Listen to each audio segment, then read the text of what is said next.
Kalau kita lihat dari Ulangan pasal 6 ayat 4 sampai 9, di situ paling tidak ada 5 cara mengasihi Tuhan, yaitu dengan mengikuti kehendak Tuhan.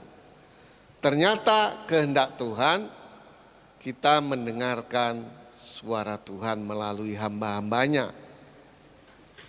Kehendak Tuhan, kita mengenal Dia lebih sungguh.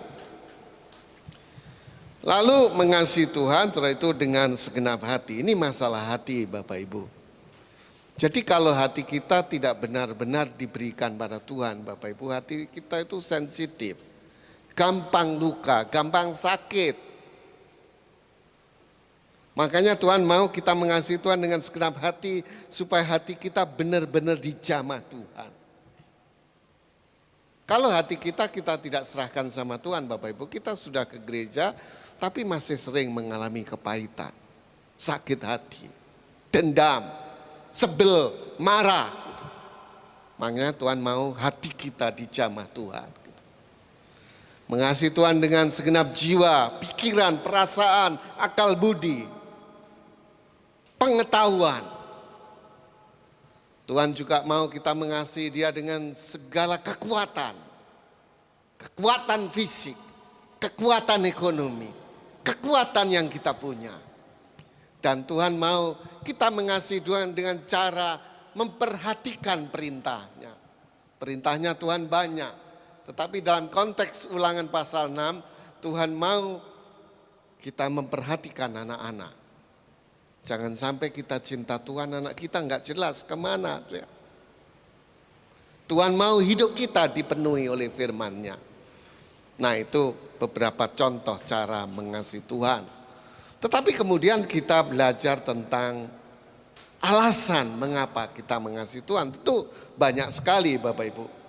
Tapi dalam konteks Mazmur 31 ayat 24-25, di situ ada 5 cara mengasihi Tuhan. Yang pertama yaitu karena ini alasan mengasihi Tuhan. Karena Tuhan menghendaki itu. Tidak kurang dari 492 kali kata kasih yang dicantumkan dalam Alkitab. Dan nomor 1, kita harus mengasihi Tuhan. Kemudian alasan yang kedua, di situ karena Tuhan sudah mengasihi kita. Kalau kita nggak dikasih Tuhan, kita nggak tahu jadi apa. Ya. Kalau Tuhan sebel sama kita, wah kita sering nggak benar, Tuhan jewer, kita rusak hidupnya. Tapi Tuhan mengasihi kita, Tuhan panjang sabar. Juga Tuhan selalu menjaga kita. Tuhan memberikan peringatan-peringatan. Jadi salah satu peringatan yang Tuhan beri, kalau orang congkak, tinggi hati, sombong, itu diganjar dengan tidak tanggung-tanggung. Makanya orang Kristen itu harus rendah hati Bapak Ibu. Kemudian kita mengasihi Tuhan karena Tuhan itu tetap berharap. Jadi Bapak Ibu, orang yang mengasihi Tuhan itu harapannya pada Tuhan. Dan orang yang berharap pada Tuhan tidak akan dikecewakan gitu. Jadi dengan kata lain Bapak Ibu, Tuhan selalu mengingatkan kita jangan sampai harapan kita itu berhenti kepada janji manusia. Harus sampai kepada Tuhan. Itu yang disebut mengandalkan Tuhan. Nah, sekarang kita lihat saudara, tentang keuntungan orang yang mengasihi Tuhan. Tentu banyak keuntungan, tetapi dari Mazmur 97 ayat 10-12 paling tidak ada 5 keuntungan orang yang mengasihi Tuhan. Kita akan perhatikan satu persatu. Yang pertama dalam ayat 10 dikatakan begini Bapak Ibu. Hai orang-orang yang mengasihi Tuhan, bencilah kejahatan. Jadi keuntungan orang yang mengasihi Tuhan, saudara, Tuhan itu selalu mengingatkan supaya kita membenci kejahatan. Bapak Ibu, kata membenci itu istilah lainnya tidak mau sama sekali gitu. Jadi kalau kita mengasihi Tuhan, Bapak Ibu, Tuhan itu selalu mengingatkan supaya kita jangan mau sekali-kali melakukan kejahatan itu. Apapun bentuknya. Nah, cuma orang berpikir kejahatan itu korupsi, membunuh, merampok gitu. Bapak Ibu, kejahatan di hadapan Tuhan itu ketika Tuhan berfirman A, kita melakukan B gitu. Jadi kalau Tuhan mengatakan, hai suami kasihlah istrimu seperti Kristus mengasihi jemaatnya, Bapak Ibu lihat jemaat itu banyak yang nggak sempurna ya. Tapi Yesus rela mati untuk mereka gitu. Maka ketika ada suami mulai membenci istrinya, itu kejahatan gitu. Nah, ketika firman Tuhan mengatakan, hai istri tunduklah kepada suamimu seperti Kristus, seperti jemaat tunduk kepada Tuhan gitu. Maka ketika ada istri tidak mau tunduk kepada suami, itu kejahatan gitu. Nah, orang yang mengasihi Tuhan ya, itu dia membenci kejahatan. Jadi bentuk apapun dia tidak mau ya. Segala kejahatan bentuk apapun dia tidak mau gitu. Ini peringatan yang Tuhan beri, kita beruntung. Karena kalau kita nggak ingatkan, kita itu merasa baik-baik saja gitu. Padahal kita sudah melakukan kejahatan. Tuhan mengingatkan itu. Jangan sampai melakukan kejahatan. Oleh karena itu kenapa mengasihi Tuhan itu dengan segenap hati, supaya hati kita dijamah Tuhan, sehingga kita memiliki hati yang baru, seperti memiliki hati Tuhan. Bapak Ibu, kalau hati kita nggak dijamah Tuhan, ada orang nggak benar, kita sebel, kita marah, mungkin kita kutukin gitu. Tetapi ketika hati kita dijamah Tuhan, ketika ada orang nggak benar, kita kasihan seperti Tuhan mengasihi kita, supaya orang itu hidupnya benar, sehingga tidak ada kebencian dalam hidup kita. Jadi kalau ada orang nggak benar, kita doakan. Kalau ada kesempatan, kita nasihati, kita bimbing. Itu hati yang dijamah Tuhan. Ini yang pertama, saudara, keuntungan orang yang mengasihi Tuhan. Jadi dia selalu diingatkan untuk tidak melakukan yang jahat, membenci kejahatan itu. Lalu yang kedua, indah sekali Bapak Ibu. Masih dalam ayat 10. Dia yang memelihara nyawa orang-orang yang dikasihinya akan melepaskan mereka dari tangan orang-orang fasik. Jadi Bapak Ibu, ketika kita punya komitmen untuk mengasihi Tuhan, banyak orang fasik yang menggoda kita, memancing kita, memprovokasi kita, atau merayu kita dengan tidak sadar, kita dibelokkan. Sehingga kita seperti masih cinta Tuhan, kita sudah jauh dari jalan Tuhan. Tapi karena kita mengasihi Tuhan, firman Tuhan mengatakan nyawanya itu terpelihara. Karena Tuhan yang memelihara. Dan Bapak Ibu tahu nyawa itu hidup. Jadi hidup kita itu dipelihara oleh Tuhan. Dan pemeliharaan Tuhan sangat sempurna. Saya yakin ketika kita benar-benar mengasihi Tuhan, kita bisa mengucap syukur Tuhan itu baik, luar biasa. Sehingga kita tahu pemeliharaan Tuhan itu sempurna. Saya memperhatikan gini Bapak Ibu ya. Saya tidak tega kalau anak kecil itu masuk rumah sakit terus diinfus ya. Saya tidak tega itu. Tapi ketika saya ke rumah sakit lihat anak-anak diinfus, ya saya hanya berdoa, tetapi juga bersyukur. Puji Tuhan, saya punya anak waktu kecil tidak pernah diinfus ya, karena sehat-sehat gitu, puji Tuhan gitu. Tapi Bapak Ibu, saya juga melihat bagaimana orang tidak punya rumah, kontrak, susah, bingung, ya kan? Ya walaupun sederhana, saya punya rumah, bersyukur gitu. Pemeliharaan Tuhan itu sempurna gitu. Nah memang Bapak Ibu, secara psikologis wanita itu kekhawatirannya lebih tinggi ya. Sehingga ketika punya anak dia mulai berpikir, waduh nanti anak saya sekolahnya gimana biayanya gitu. Padahal Bapak Ibu, anak itu mahal. Anak itu berharga di mata Tuhan. Nah kalau yang mahal diberi, masa untuk memenuhi kebutuhan, untuk memelihara yang mahal itu Tuhan gak beri gitu. Nah ternyata ketika kita lewati, anak-anak kita bisa sekolah tanpa kita korupsi, tanpa kita curang. Puji Tuhan. Kalau orang karismatik itu bilang gini Bapak Ibu,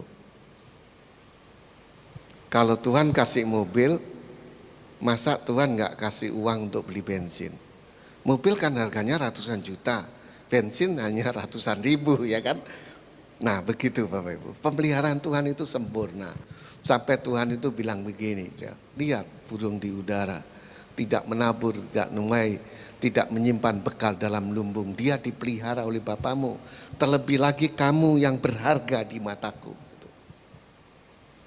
Itu keuntungan orang percaya. Dia selalu melihat pemeliharaan Tuhan itu sempurna. Sehingga dia tidak khawatir. Saya sering mengajak jemaat untuk berhitung begini Bapak Ibu. Tahun ini umur saya 64 tahun. Alkitab bicara begini, umur manusia itu 70, kalau kuat 80. Kalau lebih dapat bonus. Misalnya ini, kan nggak semua orang umurnya 70. Kadang-kadang belum 70 udah meninggal. Misalnya umur saya nanti 70 saya meninggal. Berarti sadar banget, saya akan nanti meninggal ya pada waktunya. Kalau umur 70 meninggal berarti umur saya tinggal 6 tahun. Nah kalau 64 tahun sudah dipelihara Tuhan, masa tinggal 6 tahun nggak dipelihara Tuhan sih gitu. Ya kalau 6 tahun, kalau misalnya tahun depan mati gimana? Tinggal setahun masa Tuhan nggak pelihara gitu ya kan? Jadi pemeliharaan Tuhan itu sempurna. Itu keuntungan orang yang mengasihi Tuhan, dia tahu pemeliharaan Tuhan itu sempurna. Pemeliharaan Tuhan sempurna. Saya hampir tidak pernah beli sepatu Bapak Ibu, tapi saya selalu punya sepatu. Dan ternyata saya hitung-hitung sepatu saya agak banyak. Ya. Walaupun kalau saya cerita, ini Ibu Sudarmaji nggak setuju. Ya. Kalau saya cerita Ibu nggak setuju. Ya. Kenapa? Karena saya punya sepatu itu leles, ya. Nemu. Sepatu yang dibuang itu saya pakai. Dan kalau saya nggak cerita, orang lain nggak tahu.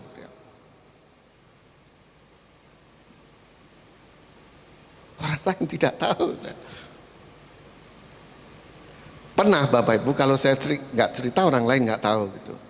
Jadi saya itu ke pasar Senen, ada orang jual sepatu yang di gelar plastik itu, sepatu Pak.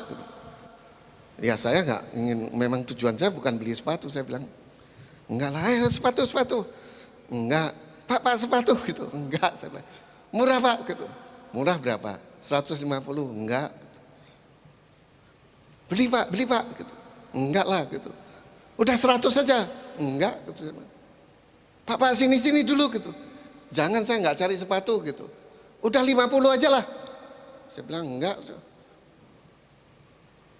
Kasihan Pak, beli dong gitu. 30 aja lah. Saya kasihan, saya beli 30 sudah. Jadi sepatu saya untuk ngajar sampai saya tanya mahasiswa, sudah, karena saya sebel gitu. Saya bilang, mahasiswa, taksir sepatu saya harganya berapa? Gitu. Mahasiswa bilang, wah itu mungkin 2 juta Pak. Saya bilang, salah.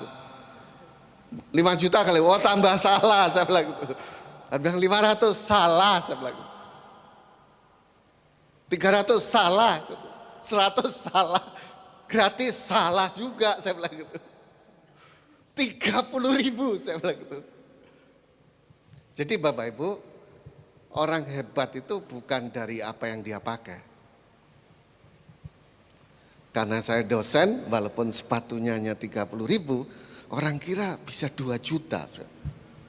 Coba tukang becak pakai sepatu harga 1 juta, orang nggak percaya itu, ya kan?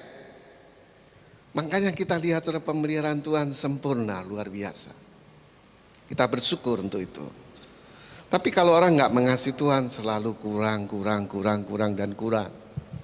Kurang dan kurang. Nah sekarang yang ketiga, ayat 11. Orang yang mengasihi Tuhan, terang sudah terbit bagi orang-orang benar. Gitu. Jadi Bapak Ibu, orang yang mengasihi Tuhan tentu hidupnya benar. Nah kalau orang hidupnya benar, firman Tuhan katakan terang sudah terbit. Bapak Ibu, ketika manusia lahir, itu secara otomatis saudara, itu dia mempunyai yang namanya dosa keturunan. Makanya Bapak Ibu lihat ya, kalau ibu-ibu yang menyusui bayinya gitu, kok bayi ini kadang-kadang gigit teteknya mamanya, yang ngajarin siapa gitu loh. Nanti kalau sudah punya kuku, sudah nyakar-nyakar ya. Nanti kalau dia sudah mulai berjalan, ngomong aja belum bisa, dia bisa marah dengan cara guling-guling atau nangis. Itu tanda pemberontakan. Nanti besar sedikit dia gebuk-gebuk ibunya. Padahal kalau tanpa ibunya dia tidak hidup. Tapi ibunya udah digebuk-gebuk, dicakar-cakar gitu. Itu karakter dosa. Karakter dosa. Jadi manusia itu karena hidup dalam dosa, maka dia dikuasai kegelapan. Oleh karena itu ketika dia bertobat, hidupnya benar, dia mengasihi Tuhan, maka terang terbit atasnya. Jadi hidupnya jadi terang gitu. Dulu dia nggak ngerti, gelap sih. Dia sudah dengar firman, udah dengar sih. Mungkin ngerti sepintas baru di otaknya, belum turun ke hati. Nah ketika dia benar-benar bertobat, hidupnya jadi benar, dia mengasihi Tuhan, dia baru tahu ya benar, ya benar, ya benar. Gitu. Bahwa Tuhan bukan hanya memelihara nyawanya, tetapi Tuhan memberikan terang. Sehingga pikirannya tidak gelap. Dia tahu rencana Tuhan. Dia bisa melihat Tuhan di balik semua persoalan. Pasti ada rencana Tuhan. Pasti ada rencana Tuhan. Luar biasa. Saya punya anak angkat, Bapak Ibu. Terus suatu saat dia sudah sarjana. Terus dia pelayanannya bagus, Bapak Ibu. Karena dia hamba Tuhan ya. Terus dia cerita saya begini, Pak, saya mau nikah. Saya dikenalin ceweknya, Bapak Ibu. Dikenalin ceweknya. Saya lihat ceweknya juga bagus gitu. Tapi nggak tahu gimana, anak angkat saya ini, Bapak Ibu, yang dulu kalau di rumah tidurnya sama Yuda satu kamar. Ya. Nggak tahu gimana teman-temannya memfitnah atau gimana, pokoknya dia dipecat lah dari pelayanan itu. Dia stres, Bapak Ibu. Dalam keadaan stres apa yang terjadi, saudara? Pacarnya ini cari cowok lain dan dia ditinggalkan. Wah, dia tambah down bener-bener. Saya bilang, kamu hamba Tuhan. Ingat firman Tuhan, Tuhan turut bekerja untuk mendatangkan kebaikan bagi orang yang mengasihi dia. Tuhan punya rencana baik gitu. Terus dia bilang gini, Pak, saya sudah cerita sama orang bahwa dia ini Tuhan yang memberi. Ya, kamu mungkin bisa salah. Kamu sudah yakin Tuhan yang memberi. Tapi kan Tuhan tahu yang real, yang diberikan Tuhan itu yang mana gitu. Rupanya saudara diam-diam dia cerita sama ibu. Karena ibu kan dari I3 Batu Malang, Bapak Ibu. Dia pernah cerita sama ibu, saya ingin istri yang sekolah di I3 gitu. Padahal ceweknya ini yang ninggalin dia, nggak sekolah di I3, dia bukan sekolah teologi ya, orang sekuler gitu. Dan memang ceweknya ini nikah dengan pria lain.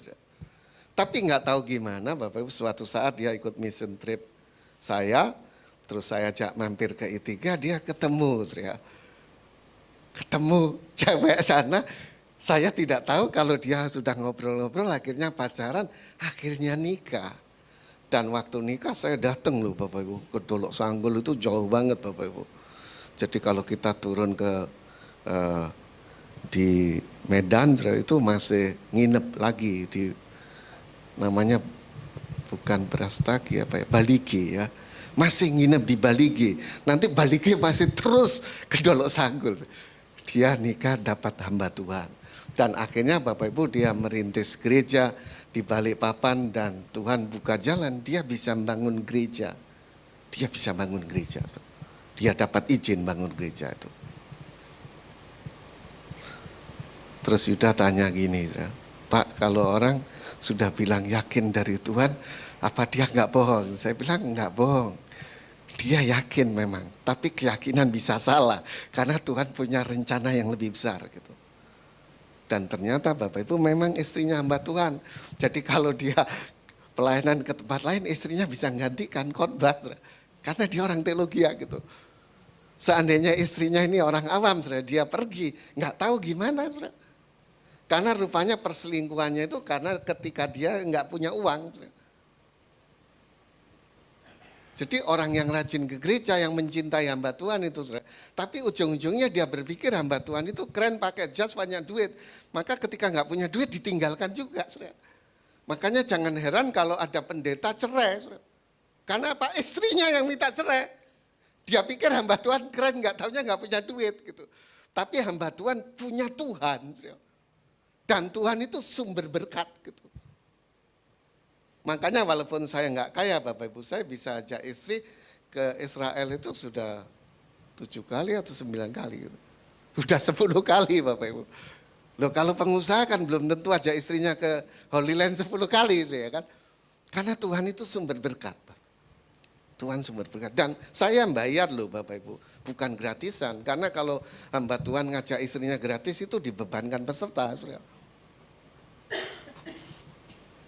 Nah saya tidak mau membebani peserta, bayar Ibu. Ajaib Bapak Ibu, ajaib luar biasa.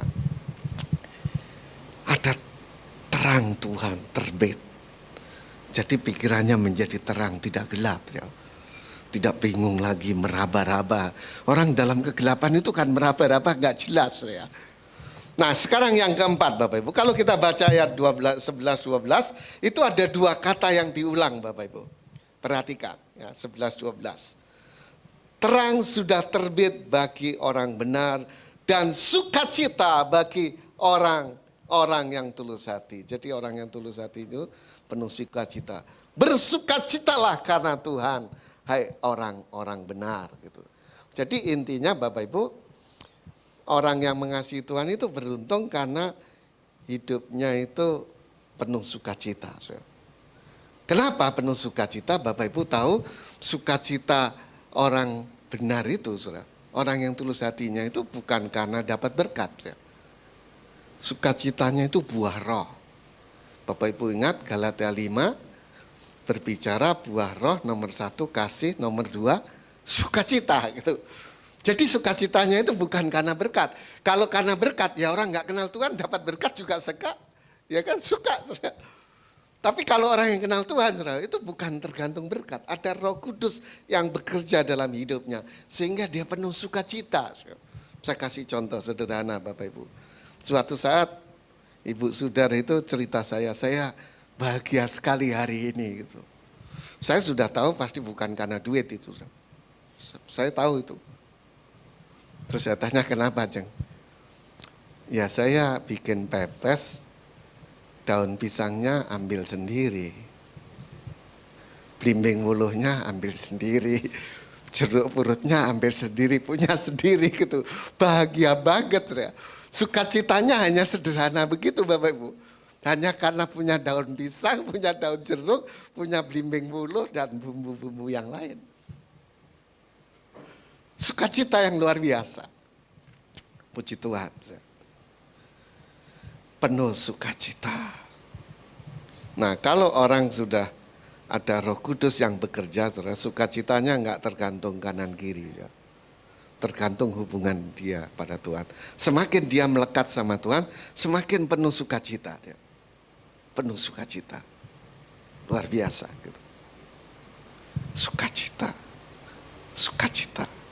Itu keuntungan orang percaya. Penuh sukacita. Nah kalau orang penuh sukacita Bapak Ibu tentu selalu bersyukur dia. Oh puji Tuhan, haleluya. Kalau orang nggak sukacita selalu ngomel, menggerutu gitu ya, mengeluh gitu. Saya senang karena ada sukacita, pekerjaan Roh Kudus bekerja Bapak Ibu, sehingga saya itu bisa menikmati hidup gitu. Saya kadang-kadang masak Bapak Ibu, masaknya sederhana gitu ya. Misalnya daun singkong gitu ya. Daun singkong terus pakai kacang. Kalau orang Jawa bilang kacang dolo ya. Kacang dolo, ngerti ya orang Jakarta ngerti ya kacang dolo ya. Itu direndam dulu biar agak empuk gitu. Terus nanti direbus gitu. Masak gitu aja udah seneng ya. Sukacita ya. Apalagi saya mencoba variasi gitu ya, ada terong Medan atau apa yang kecil-kecil itu, kasih aja itu. Hanya gitu aja saudara Bapak Ibu. Enggak yang macam-macam gitu ya. Karena saya benar-benar mengasihi Tuhan. Tuhan itu baik. Nah, lalu yang terakhir ayat 12 Bapak Ibu, di situ ada kata-kata yang sangat penting seperti kalimat yang pertama ya. Kalau kalimat pertama mengatakan bencilah kejahatan, ini suatu perintah untuk membenci kejahatan ya. Kalau di sini dikatakan nyanyikanlah syukur bagi namanya yang kudus. Jadi artinya Bapak Ibu, orang yang mengasihi Tuhan itu beruntung karena dia selalu diingatkan Tuhan untuk menaikkan nyanyian syukur. Nyanyian syukur ini berarti ada dua Bapak Ibu, ada nyanyian, ada syukur. Nyanyian itu isinya syukur, bukan nyanyian ngomelan ya. Nyanyian syukur ya. Nyanyian syukur. Jadi hidupnya penuh pujian, selalu memuji Tuhan. Dan waktu memuji Tuhan itu dia sangat bersyukur pada Tuhan ya. Sangat bersyukur. Dan Bapak Ibu tahu Alkitab mengatakan bahwa Allah itu bertata di atas puji-pujian umatnya. Jadi kalau kita dengan tulus menaikkan nyanyian syukur Bapak Ibu, tentu kata-kata celaan, omelan, menggerutu, mengeluh, nyalah-nyalain, marah, sebel itu sudah nggak ada tempat ya.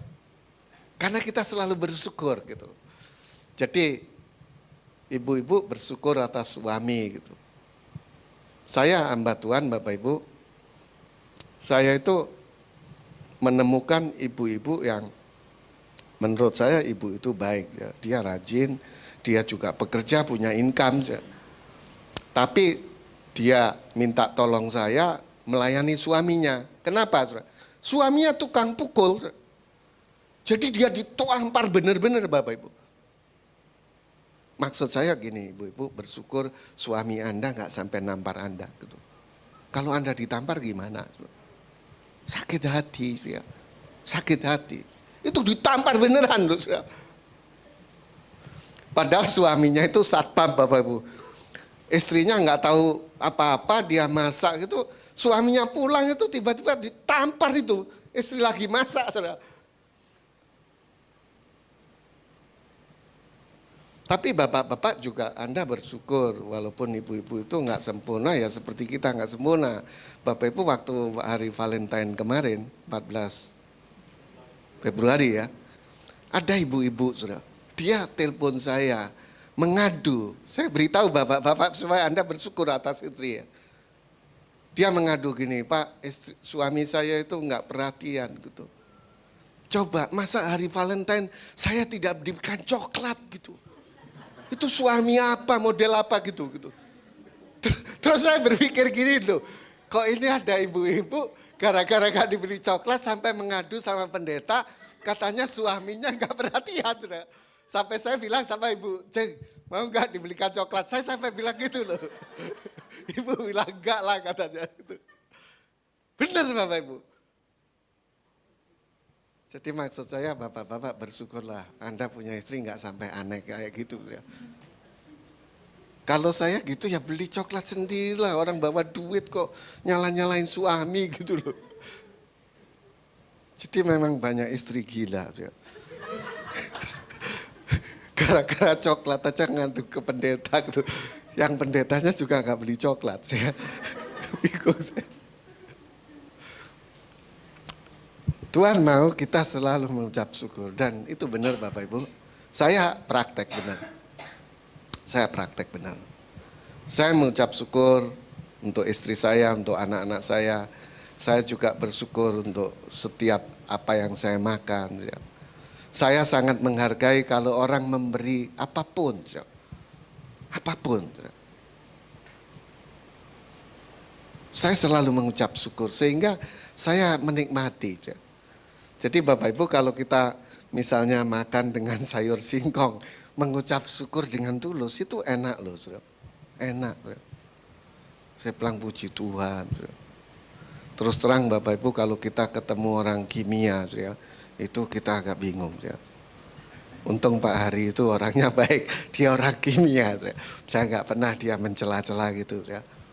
Tapi saya ketemu orang bilang gini, kan orang Jawa itu kalau makan Bapak Ibu kayak gudeg itu kan masaknya sekarang makannya besok gitu. Orang kimia bilang nggak boleh Pak ini. Barang dipanasi itu tidak baik menurut kimia gitu. Saya bilang makan nggak usah kimia-kimiaan lah. Makan gudeg aja kok ngurus kimia, saya bilang gitu. Orang Jawa itu masak rawon juga gitu Bapak Ibu. Nggak pernah masak sekarang dimakan sekarang. Pasti besok gitu. Apalagi bikin tempe, nggak bisa. Sudah bikin tempe sekarang jadi. Tempe itu bikin sekarang besok baru jadi gitu. Demikian juga tape gitu loh. Tape itu nggak bisa bikin sekarang jadi. Besok mungkin lusa baru jadi gitu. Tapi kalau orang kimia bilang, wah ini nggak boleh. Ya repot sudah kita. Saya sampai bilang gini, itu orang Jawa di kampung makan gudeg yang dipanas-panasi sampai bisa 3-4 hari, panjang umur itu. Nggak ngerti kimia mereka gitu. Ya kan? Jadi orang ngerti kimia tambah sulit ya. Seharusnya bersyukur saya.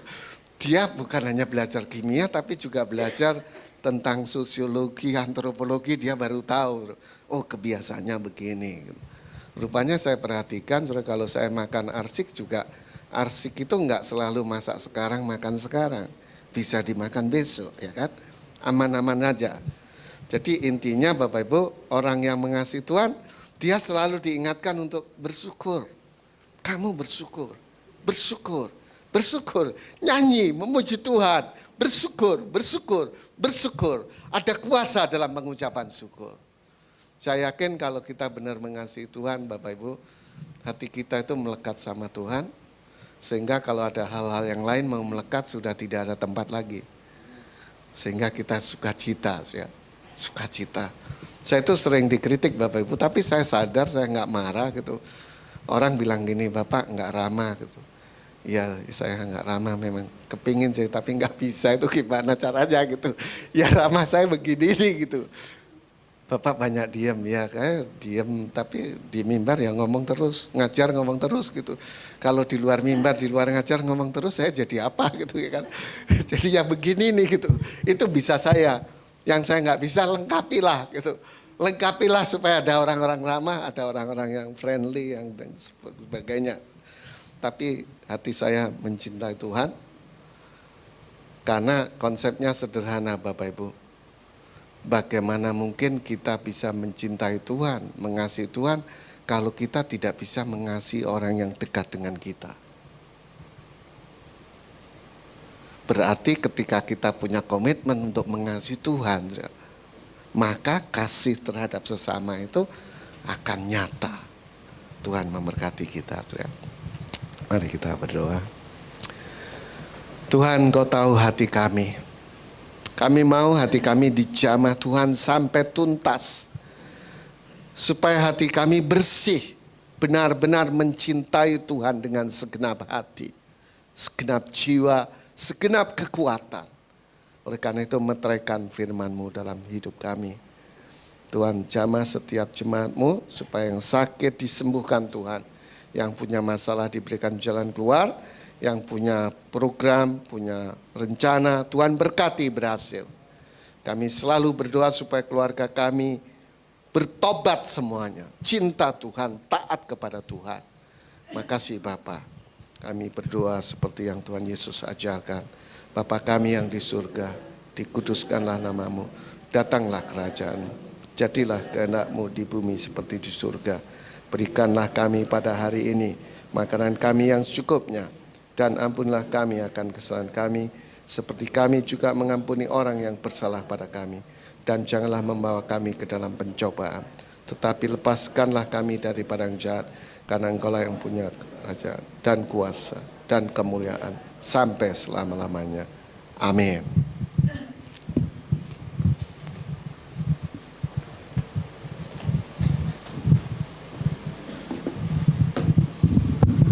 Ya, shalom Bapak Ibu Saudara.